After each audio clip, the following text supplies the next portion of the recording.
नमस्कार प्यारे विद्यार्थियों, आप सबका एडिशनल प्रोग्राम में स्वागत है। मैं गणित प्रवक्ता विमी गोयल GSSS पथरी डाबर डिस्ट्रिक्ट सिरसा से हूँ और आज हम जो टॉपिक पढ़ने जा रहे हैं वो है कॉम्प्लेक्स नंबर्स। 9th और 10th में आज तक हमने क्या पढ़ा? हमने पढ़े थे natural number, real numbers, integers, fractions या रैशनल और इरेशनल नंबर्स। लेकिन आज हमारे पास एक नए नंबर है कॉम्प्लेक्स नंबर्स। तो कॉम्प्लेक्स नंबर्स की ज़रूरत क्यों पड़ी वो हम देखते हैं कि अगर हमारे पास x² -1 = 0 एक इक्वेशन है, क्वाड्रेटिक इक्वेशन है, तो इसके हमें पता है रूट्स क्या होते हैं, x की वैल्यूज आ जाती है +-1। लेकिन अगर हमारे पास इक्वेशन है x² +1 = 0, तो यहाँ से हम x² की वैल्यू क्या लिखेंगे, -1। तो हमें पता है किसी भी रियल नंबर का जो स्क्वायर है वो हमेशा एक पॉजिटिव वैल्यू होती है। तो इसके जो रियल रूट्स हम कभी फाइंड आउट नहीं कर सकते रियल नंबर्स के अंदर। तो जो इसके रूट्स होंगे वो किसके अंदर फाइंड आउट होंगे, कॉम्प्लेक्स नंबर्स में। तो x की वैल्यू यहाँ से क्या निकलेगी, ±-1 तो जो ये टर्म आई है हमारे पास -1 तो ये क्या है, तो -1 के लिए हमारे पास एक नया सिंबल है आयोटा। तो आयोटा की वैल्यू हम लिखते हैं -1 तो जो यहाँ से x की वैल्यू आएंगी वो आएंगी ± आयोटा। तो जो आयोटा है this is related to complex numbers. तो कॉम्प्लेक्स नंबर क्या है,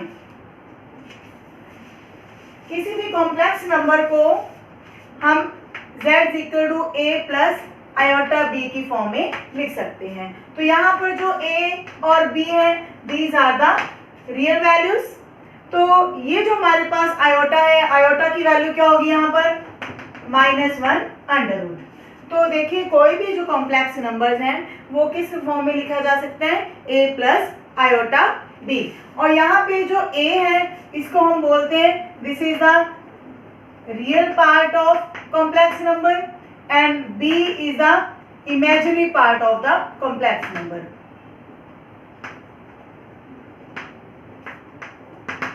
तो रियल नंबर को हम इस तरह से लिख सकते हैं और इमेजिनरी पार्ट को शॉर्ट फॉर्म में इस तरह से लिखा जाता है। तो इसके बाद हम देखेंगे कि जो a + आयोटा b है इसमें सारे ही रियल नंबर्स को भी इस तरह से लिखा जा सकता है। जैसे 0 है तो 0 को हम क्या लिख सकते हैं, 0 + आयोटा 0। और अगर 1 है तो 1 + 0 आयोटा या आयोटा 0, बात एक ही है। तो कोई भी रियल नंबर है उसको भी हम कॉम्प्लेक्स नंबर की फॉर्म दे सकते हैं।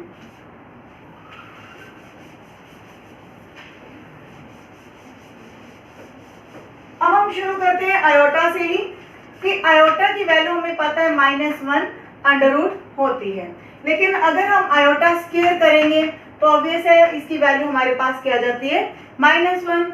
और आयोटा क्यूब की वैल्यू क्या होगी, अगर आयोटा स्क्वायर = -1 को हम दोनों साइड पर आयोटा से मल्टीप्लाई करेंगे तो आयोटा क्यूब की वैल्यू आएगी -आयोटा। लेकिन आयोटा रेज़ टू पावर 4 की हमने वैल्यू कैलकुलेट करनी हो तो क्या होगी, अगर इस इक्वेशन का हम स्क्वायर लेंगे दोनों तरफ तो ये आयोटा रेज़ टू पावर 4 की वैल्यू आएगी 1। तो इन जो चार रिजल्ट से हम जनरलाइज कर सकते हैं कि iota raise to power 4k यानी कि कोई भी जो पावर है अगर वो 4 का मल्टीपल है तो आयोटा की वैल्यू आती है 1। तो आप यहाँ पे भी देख सकते हैं कि अगर आयोटा रेज़ टू पावर 4 है, इसका आगे हम स्क्वायर ले लेंगे तो आयोटा रेज़ टू पावर 8 हो जाएगा। 8 क्या है, 4 का मल्टीपल। तो जितने भी 4 के मल्टीपल्स हैं और आयोटा की पावर में है तो उसकी वैल्यू क्या आएगी, 1। नेक्स्ट है आयोटा की पावर 4k + 1। ये हमें बताता है कि अगर कोई नंबर जिसको हम 4 से डिवाइड करते हैं और रिमाइंडर हमारे पास 1 आता है तो उसकी वैल्यू क्या होगी, that will be equal to iota only. तो आप इसको वैसे भी सेपरेट कर सकते हैं, iota raise to power 4k multiply with iota 4k + 1 को हम इस तरह से लिख सकते हैं। और इसकी वैल्यू हमें पता है 1 है तो 1 × iota will be equal to iota. तो ये हमारे पास कैलकुलेट होगी ये वैल्यू। नेक्स्ट है iota raise to power 4k + 2। जैसे हमने ये क्वेश्चन किया है उसी की तरह हम कर सकते हैं कि आयोटा की पावर 4k को हम सेपरेट करेंगे तो हमारे पास क्या बचेगा, आयोटा स्क्वायर। तो आयोटा स्क्वायर की वैल्यू क्या आएगी, -1। और चाहे तो हम यहाँ पे आयोटा को मल्टीप्लाई करेंगे तो अभी ये हमारे पास रिजल्ट निकल आता है। नेक्स्ट है iota raise to power 4k + 3, तो इसकी वैल्यू आएगी माइनस आयोटा।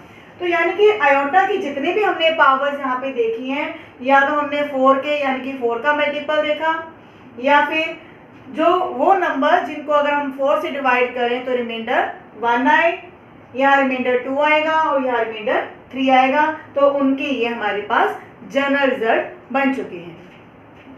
तो ये क्वेश्चंस को हेल्पफुल सॉल्व करने के लिए हेल्पफुल होता है कि जैसे अगर आयोटा की पावर 98 है तो 98 को हम इसको तोड़ के लिख सकते हैं 96 + 2, क्योंकि 96 क्या है, जो 96 है वो 4 का मल्टीपल है। तो यहाँ पे हमारे पास बचेंगे आयोटा स्क्वायर, तो आयोटा स्क्वायर की वैल्यू क्या आती है, -1। तो ऐसे क्वेश्चंस को सॉल्व करने के लिए ये जो हमारे जनरल सॉल्यूशन है ये हेल्पफुल होते हैं।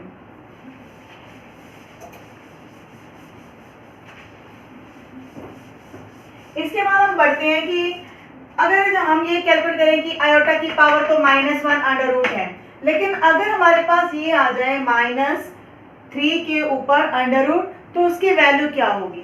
देखिए इसको हम क्या लिख सकते हैं, 3 × -1 √ तो जो √ है वो हम सेपरेट कर लेंगे, 3 के ऊपर अलग से, -1 के ऊपर अलग से, तो ये आ जाएगा √3 आयोटा। तो इस तरह से जितने भी नेगेटिव नंबर्स हैं उनका जो √ है वो इस तरह से हम सॉल्व कर सकते हैं।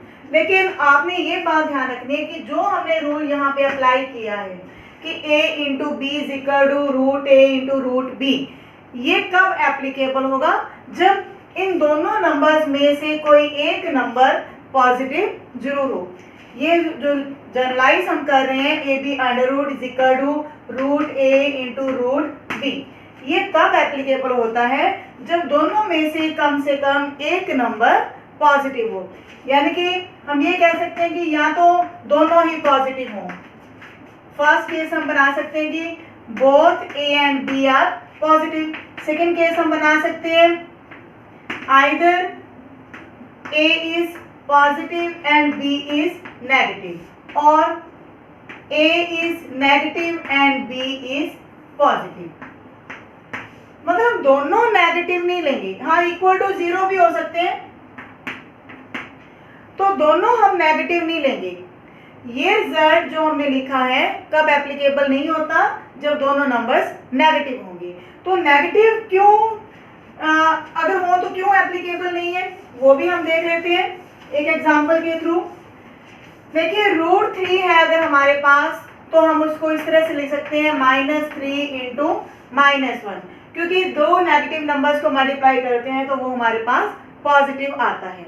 लेकिन अगर वो हमने जो अभी डिस्कस किया था कि ये रूल अगर हम अप्लाई कर दें तो क्या बनेगा, -√3 × -1 √ तो इसकी वैल्यू हमने जस्ट अभी कैलकुलेट की थी कि वो होती है √3 आयोटा, और -1 का √ भी क्या आता है, आयोटा। तो √3 आयोटा स्क्वायर की वैल्यू क्या आएगी, -1। तो ये हमारे पास रिजल्ट आ गया।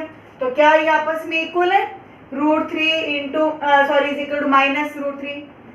तो √3 इज नॉट इक्वल टू -√3। तो हम यहाँ से जनरलाइज कर सकते हैं कि जो हमने ये फॉर्मूला लिखा था √ab = √a × √b, ये सिर्फ तब एप्लीकेबल होगा जब दोनों नंबर्स में से कम एक नंबर हमारे पास पॉजिटिव हो। दोनों पॉजिटिव हो सकते हैं, एक नंबर पॉजिटिव हो सकता है, लेकिन दोनों नंबर नेगेटिव नहीं ले सकते। और एक ये हमारे पास रूल निकल आता है कि it will be equal to √a × iota. अगर a हमारे पास पॉजिटिव है तो इसकी वैल्यू हम इस तरह से लिख सकते हैं। इसके बाद हम बढ़ते हैं कि जो दो कॉम्प्लेक्स नंबर्स हैं उनकी एडिशन, सब्ट्रैक्शन, मल्टीप्लिकेशन और डिवीजन क्या होगी। तो देखिए what is the addition of two complex numbers. तो दो कॉम्प्लेक्स नंबर्स की एडिशन क्या होगी? मैं यहाँ पे दो नंबर्स ले रही हूँ Z1 एंड Z2। दो नंबर को जब हम ऐड करते हैं तो क्या रिजल्ट करते हैं? अपनी तरफ से मैं एक नंबर ले रही हूँ 2 प्लस 3 आयोटा प्लस यहाँ दूसरा नंबर ले रही है 3 माइनस 4 आयोटा। तो ये हमने दो कॉम्प्लेक्स नंबर्स लिए जिनको हमने ऐड करना है। तो एडिशन का ये रूल होता है कि जो रियल पार्ट्स हैं 2 एंड 3 इनको हम अलग से ऐड करेंगे, प्लस में हमारे पास आयोटा वाली जो टर्म्स हैं उनको अलग से ऐड करेंगे। तो ये हमारे इमेजिनरी पार्ट्स हैं, ये हमारे रियल पार्ट्स हैं। तो यहाँ आएगा 3 माइनस 4, तो ये हमारे पास आएगा 5 माइनस आयोटा। तो ये हमारे पास आएगा Z1 प्लस Z2। अगर हम ये कैलकुलेट करें Z2 प्लस Z1 तो रिजल्ट के ऊपर कोई भी फर्क नहीं आएगा। तो वहाँ हम क्या लिखेंगे 3 प्लस 2 माइनस 4 प्लस 3, तो रिजल्ट हमारा सेम ही आता है। तो हम ये इस तरह से भी कह सकते हैं कि Z1 plus Z2 will be equal to Z2 plus Z1। तो जो एडिशन है दो कॉम्प्लेक्स नंबर्स की वो आपस में कम्यूट करती है, यानी कि Z1 प्लस Z2 को हम इस तरह से भी लिख सकते हैं Z2 प्लस Z1। तो ये तो हुई दो कॉम्प्लेक्स नंबर्स की एडिशन, जो बिल्कुल दो रियल नंबर्स की एडिशन की तरह ही है। नेक्स्ट है हमारा subtraction of two complex numbers. तो दो कॉम्प्लेक्स नंबर हम अपनी तरफ से ले रहे हैं, Z1 is equal to 4 minus 5 iota and Z2 is equal to 6 plus 7 iota. तो अगर हमने Z2 माइनस Z1 कैलकुलेट करना है तो कैसे करेंगे? सबसे पहले हम Z2 लिखेंगे माइनस के साथ Z1, तो 4 माइनस 5 आयोटा। तो दो कॉम्प्लेक्स नंबर्स को जब हम सब्ट्रैक्ट करते हैं तो सेम प्रोसीजर है जो एडिशन का था। तो रियल पार्ट्स को हम देखेंगे, रियल पार्ट को अलग से सब्ट्रैक्ट करेंगे और जो इमेजिनरी पार्ट्स हैं उनको अलग से सब्ट्रैक्ट करेंगे। यहाँ पे 7 आएगा माइनस इंटू माइनस 5, तो ये हमारे पास आएगा प्लस 5। तो जो हमारे पास रिजल्ट आएगा 2 प्लस 12 आएगा। तो दो नंबर्स की जो सब्ट्रैक्शन है वो इस तरह से हमारे पास कैलकुलेट हो जाती है। लेकिन दो कॉम्प्लेक्स नंबर की सब्ट्रैक्शन को हम कम्यूटेटिव नहीं कह सकते। हम ये नहीं कह सकते कि जो Z2 माइनस Z1 कैलकुलेट हुआ है this is equal to Z1 minus Z2। They are not equal but they are equal with negative sign. जैसे कि जो Z1 माइनस Z2 है that will be equal to minus of Z2 minus Z1, यानी कि minus sign हम निकाल सकते हैं बाहर से, तब वो आपस में इक्वल होंगे। तो इसके बाद है हमारी multiplication of two complex numbers.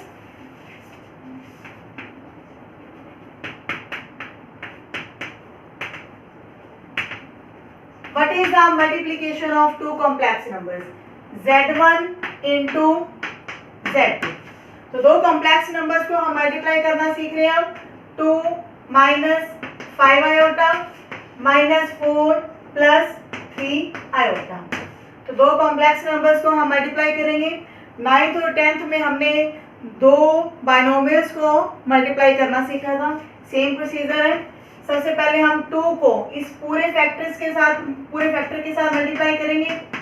तो 2 into minus 4 plus 3 iota. Next आएगा minus 5 into minus 4 plus 3 iota. तो नेक्स्ट स्टेप है जो ये 2 है पूरे फैक्टर के साथ अंदर मल्टीप्लाई होगा, और इसी तरह माइनस 5 आयोटा जो है पूरे फैक्टर के साथ अंदर मल्टीप्लाई होगा।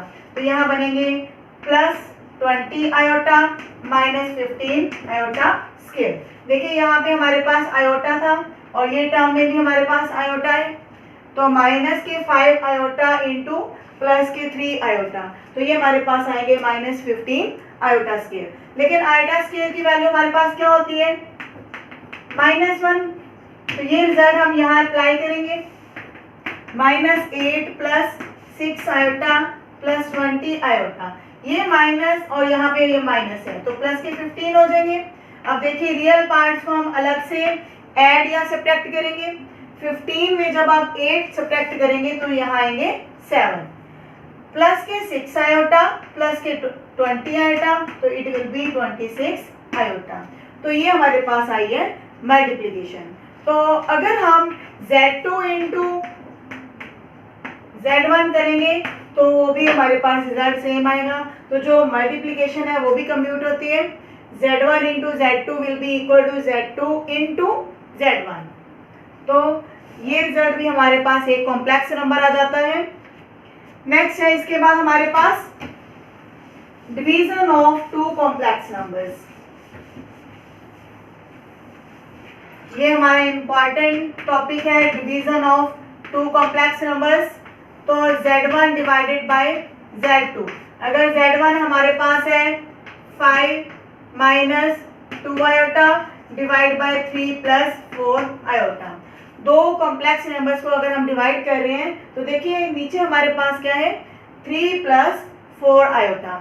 हमने जो टर्म है आयोटा वाली के ऊपर ध्यान देंगे कि अगर वो प्लस साइन है तो हम रैशनलाइज करेंगे 3 माइनस 4 आयोटा के साथ। जैसे हमने 9th में पढ़ा था रैशनलाइजेशन, वहाँ हमारे पास क्या थे इरेशनल नंबर्स। तो इरेशनल नंबर्स का भी यही प्रोसीजर था कि अगर हमारे पास a प्लस b है तो हम क्या मल्टीप्लाई करते हैं a माइनस b के साथ। तो यहाँ हमारे पास क्या था 3 प्लस 4 आयोटा, तो यहाँ हमने क्या लिया है 3 माइनस 4 आयोटा, ताकि जो हमारा वो फॉर्मूला है a plus b into a minus b, इनकी मल्टीप्लाई हमारे पास क्या आती है a square minus b square. तो ये हम जो है रूल अप्लाई कर सके। तो ऊपर जो हमारे पास ये दो कॉम्प्लेक्स नंबर्स हैं, इनके आपस में जो मल्टीप्लाई होगी जो हमने अभी इस क्वेश्चन से पहले सीखी थी वो सेम अप्लाई करेंगे। पहले हम 5 को मल्टीप्लाई करेंगे इस पूरे फैक्टर के साथ, तो आएगा 15 माइनस 20 आयोटा। नेक्स्ट है माइनस 2 आयोटा, इसको हम पूरे फैक्टर के साथ मल्टीप्लाई करेंगे तो आएगा 6 iota plus 8 iota square. Now divide by, अब देखिए ये जो हम रूल अप्लाई करेंगे ए स्क्वायर माइनस बी स्क्वायर, तो क्या आएगा ए की वैल्यू है 3, तो 3 स्क्वायर माइनस 4 आयोटा का स्क्वायर। तो इसके बाद ये हमें पता है आयोटा स्क्वायर की वैल्यू -1 होती है, तो -8 आएंगे। 15 में जब 8 आप सब्ट्रैक्ट करेंगे तो यहाँ आएगा 7। यहाँ हमारे पास है माइनस के 20 माइनस के 6, तो -26 आयोटा। दो टर्म्स अगर नेगेटिव होती हैं तो हमेशा ऐड होती हैं। डिवाइड बाय 3 का स्क्वायर 9, अब यहाँ माइनस है और यहाँ से हमारे पास आयोटा स्क्वायर आएगा, तो इसकी वैल्यू हमारे पास प्लस हो जाती है। तो 9 प्लस 16 it will be equal to 25। तो जो रियल पार्ट है उसके नीचे हम 25 को अलग से लिख देंगे और जो इमेजिनरी पार्ट है उसके नीचे हम अलग से लिख देंगे। तो ये भी हमारे पास एक क्या आता है कॉम्प्लेक्स नंबर, यानी कि दो जो हमारे पास कॉम्प्लेक्स नंबर्स होते हैं उनको डिवाइड करते हैं तो भी हमारे पास एक कॉम्प्लेक्स नंबर आता है जिसको a प्लस आयोटा b की फॉर्म में लिखा जा सकता है। देखिए हम बुक फॉलो कर रहे हैं एनसीईआरटी, हमारा चैप्टर है 5th, और इसके बाद इस टॉपिक के बाद हमारे पास है modulus. Modulus of a complex number and conjugate of a complex number. What is the modulus value of a complex number? तो इसके लिए हम थोड़ा सा एक ग्राफ की हेल्प ले रहे हैं। देखिए कोई भी जो नंबर है हमारे पास z equal to x plus iota y, इस कॉम्प्लेक्स नंबर को हम एक ऑर्डर पेयर के रूप में रिप्रेजेंट कर सकते हैं x, y के रूप में। और अगर हम इसको आगे डायग्राम के ऊपर देखेंगे तो एक ये पॉइंट है, तो ये हमारे पास अगेन प्लेन है, ये हमारी x axis and this is y axis. तो कोई point p x y plane के ऊपर कहीं भी ऐसे फॉर्म में हो सकता है। तो जो ये हमारे पास OP डिस्टेंस होगी, ओरिजिन हमारा है 0 0, तो ये जो OP डिस्टेंस है ये हम कह सकते हैं कि this is the modulus value of a complex number. तो इसको हम कैलकुलेट करेंगे। अगर हम एक परपेंडिकुलर ड्रॉ करें एक्स एक्सिस के ऊपर पी एम, तो ओ एम डिस्टेंस हमारे पास होती है x according to this point, ये हमारी डिस्टेंस है एक्स, और पी एम डिस्टेंस हमारे पास क्या है वाई। तो ऑटोमेटिकली यूजिंग पाइथागोरस थ्योरम ये जो हमारी ओपी डिस्टेंस है this will be equal to X square plus Y square in under root. तो जो मॉडुलस है हम ये कह सकते हैं this is the distance from origin, distance of a point from the origin. तो जो z है हमारे पास इसकी मैग्नीट्यूड वैल्यू या मॉडुलस वैल्यू हम कह सकते हैं, तो वो क्या है हमारे पास X square plus Y square in under root. तो ये तो हुआ modulus of a complex number. तो इसके बाद है conjugate value of a complex number.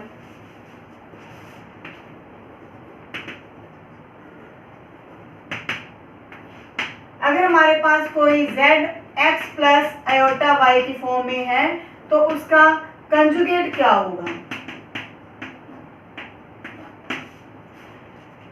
ये z के ऊपर मैंने एक बार लगाया है, इसी को हम कहते हैं कि ये क्या है इस नंबर का कंजुगेट। तो x प्लस आयोटा y के ऊपर भी हमने बार लगा लिया।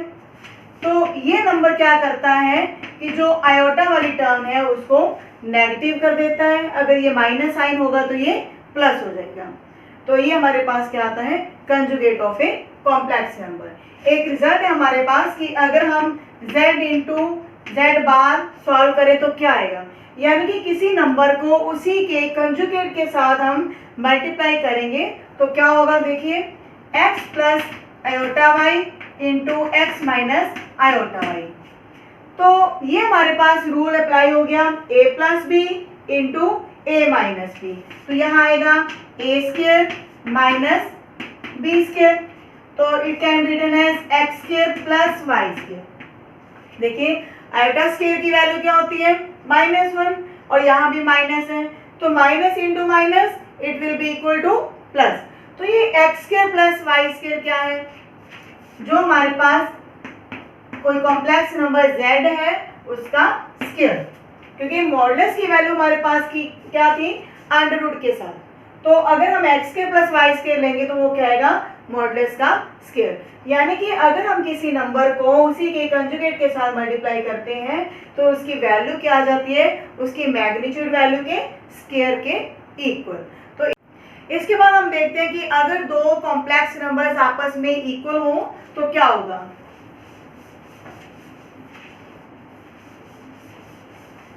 अगर हमारे पास दो कॉम्प्लेक्स नंबर्स आपस में इक्वल होते हैं तो क्या होते हैं, देखिए एक कॉम्प्लेक्स नंबर है x plus 3 iota that is equal to 2 plus y minus 5 iota.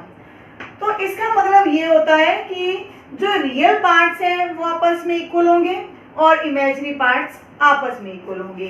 तो ये हमारे रियल पार्ट्स हैं, तो x की वैल्यू 2 आती है, और इसी प्रकार अगर हम इमेजिनरी पार्ट्स को कंपेयर करेंगे तो 3 will be equal to y minus 5। तो यहाँ से y की वैल्यू क्या आ जाती है 3 प्लस 5 इज इक्वल टू 8। तो लास्ट में हम आंसर लिखते हैं कि x की वैल्यू क्या आई है 2 and y is equal to 8। यानी कि जब दो कॉम्प्लेक्स नंबर्स आपस में इक्वल होते हैं तो हम क्या करेंगे, रियल पार्ट्स को इक्वेट करेंगे और इमेजिनरी पार्ट्स को इक्वल करेंगे। तो हमारे पास जो कोई भी x है या y है या k है वो वैल्यूज हम कैलकुलेट कर सकते हैं। तो इसके बाद जो है आप देखेंगे जितने भी एक्सरसाइज की एग्जाम्पल हैं या क्वेश्चंस हैं इन सारे कॉम्प्लेक्स नंबर के ऊपर बेस्ड है, और जो हमने आज टॉपिक पढ़ा है, इंट्रोडक्शन ली है, ये सारे जो हमने फॉर्मूले पढ़े हैं वो सारे एक्सरसाइज के अंदर यूज़ होंगे। तो आप जितने भी एग्जाम्पल हैं थोड़ा सा ट्राई करने की कोशिश करेंगे। मिलते हैं नेक्स्ट वीडियो में, धन्यवाद।